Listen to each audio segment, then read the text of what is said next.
Mr. President, I read with fear that 30,000 policemen were drafted to Ekiti to monitor.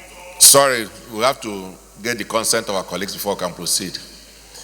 I want to thank my colleagues for being once again patriotic Nigerians. Mr. President, I read and watched the spokesperson of the Nigerian police,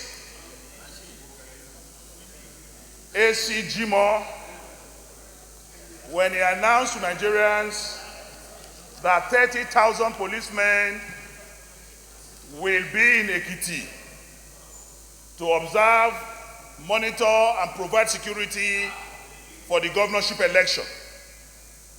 To start with, Mr. President, election is a civic responsibility. And we have consistently maintained all over the world as Democrats that we need not militarize, scare, or put fear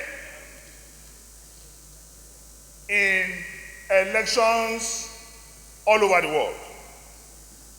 Mr. President, as a Nigerian, I am appalled that the Nigerian police can provide 30,000 policemen for a 16 local government state.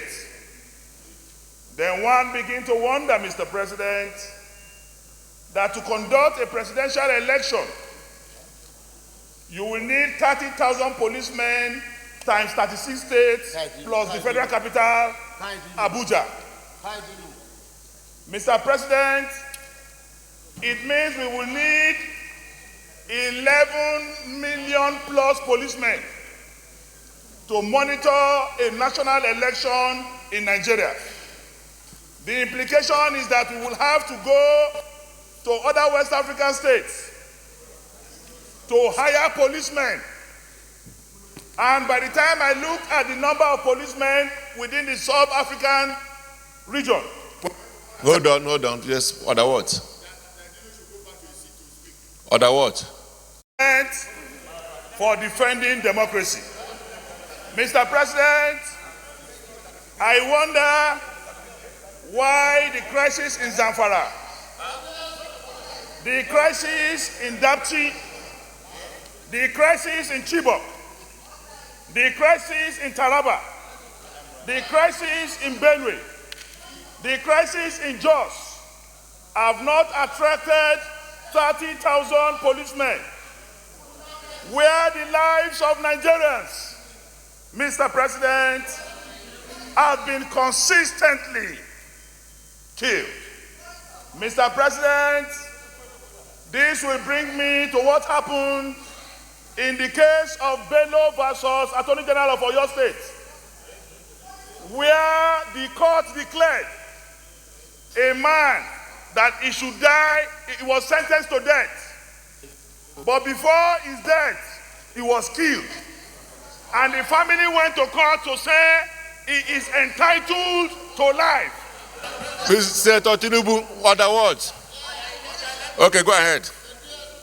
Saying that family went to court to say despite the fact that their son was sentenced to life and to death, he is entitled to life because the governor of that state did not sign for his execution.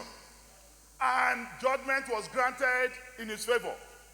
Mr. President, if a condemned person by law has right to life, then why will Nigerians, innocent Nigerians, not have right to life as enshrined in our Constitution that Chapter 2 says the primary occupation of government is the security and the welfare of the people.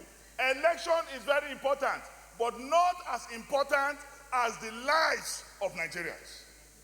Mr. President, I am bringing this to the notice of the Senate because we swore before men and God and swore to uphold the content and letters of the Constitution that the United Nations, the United States of America, the United Kingdom, international organizations and civil societies must seriously observe the election in Ekiti. Not only that, Mr. President, as part of my prayer when I get there, is that the police need to furnish this Senate with the service number and names of the 30,000 policemen recruited to Ekiti, and where they are deployed from, and where they are deployed to. Because as I speak this morning, Mr. President, the government house in Ekiti is under siege by the Nigerian police. The campaign headquarters of the PDP candidate, as I speak this morning, is surrounded by Nigerian police. We cannot, as senators, sit down and allow democracy to become militocracy. Mr. President, if we die in the line of defending the Constitution and human rights, we have died well. Mr. President, we cannot sit down in a democracy and allow content and materials of militocracy to show face in a supposed democracy. Back, Mr. President, again, I want to announce also to the Senate that while we ask that Nigerians be defended, we ourselves also ask that we be defended. I announced that the police withdrew my policemen attached to me even before I was arrested. Till date, Mr. President, I have no single security. I applied to the Civil Defense, Mr. President, 2 months ago. Civil Defense again have been instructed not to provide me security. And as a citizen, not even as a senator, as a citizen of the Federal Republic of Nigeria, Mr. President, by his calling, by his oath of office, is to protect me as the Commander-in-Chief of the Armed Forces. And I now call, Mr. President, that this Senate must make sure that the way Nigerians all over, in the hamlets, in the villages, in the local government will be protected, some of us also have to be protected. Mr. President, I survived 2 assassinations last year, and there's imminent threat to my life even as I speak. I call on this Senate to help instruct that we be protected and Nigerians be protected.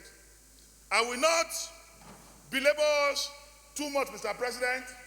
I move straight to my prayers. Prayer 1, Mr. President, is that the police furnish the Senate with the police service number and names of the 30,000 policemen in Ekiti, including where they are deployed from and where they are deployed to. Mr. 2, Mr. President, is it that the police provide, the Senate asks the police and civil defense, just like they are supposed to provide security for all Nigerians, also provide security for Dino Melai, because I am entitled to it as a Nigerian. Mr. President, if we keep quiet in the face of obvious criminality, if we keep quiet in these perilous times, history will record it against us that we are elected here first to defend democracy, to protect the people, to speak for the people, not minding whose horse is God. I hang my soul in the hands of President Muhammadu Buhari, in the hands of the Inspector General of Police and the Governor of Kogi State. Mr. President, the time to speak above all to God Almighty. We shall not show fear. We shall not be intimidated. Democracy is what we have come to establish. This country belongs to everybody. And nobody, including the President of Nigeria, have the power, the capacity to run Nigeria like an association. It must be run by the rules of law, by the dictates of the Constitution and extant laws of the Federal Republic of Nigeria.